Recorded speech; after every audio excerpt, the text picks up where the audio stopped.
So guys, so then I'm just going to do a quick review, very quick, of the Numenera 9th World Bestiary, which is my favorite RPG book that I have ever seen. I think it's incredible.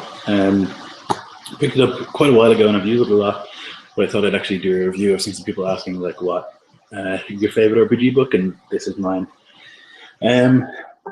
One of the things that's great about it is Numenera is this weird setting, set a billion years in the future, or a million years in the future.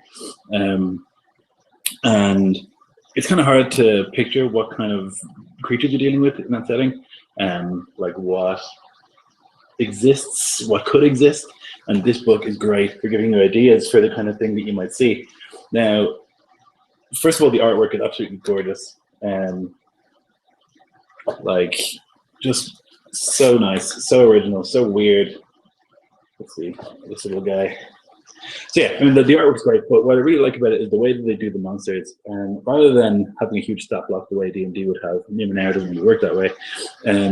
They give a description of each creature, kind of size-wise. They also have, which I think is excellent, a size comparison that you can see here, showing you how big it is compared to a person. And it gives you a motive for each creature. So, for example, this little dude, the flying urchin, his motive is fresh meat. Simple, no messing. But some of them have motives like that are much more advanced. Some of them would be simple things like defense, but some of them are free living things. Hungers for brains. This grey sampler hungers for brains.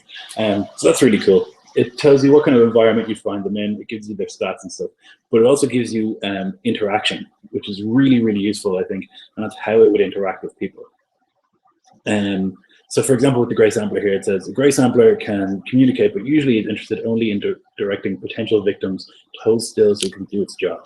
If asked who gave the job or what it is ultimately attempting to accomplish, the grey sampler either doesn't answer or says, "The fruit of our harvest prepares the way."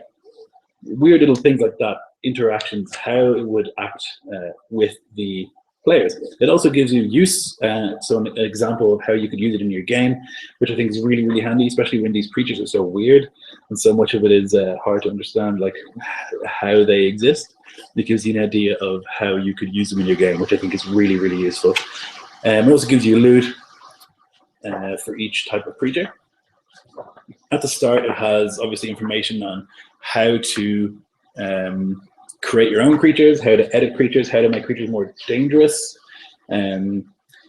So usual monster manual stuff. Now it's got this at the start, which is like a sort of vector style drawing of lots of the monsters. In the middle, it has a similar piece of art, but it's really the art that I think separates this book from other books, in that the creatures are so bizarre and so excellent that, for me anyway, I find it really helpful with my games. You can base a whole one-shot around one of these creatures, one of these weird little creatures, and it gives you enough information in here to do that. So, I don't know, if you have played Numenera, then I would highly recommend it.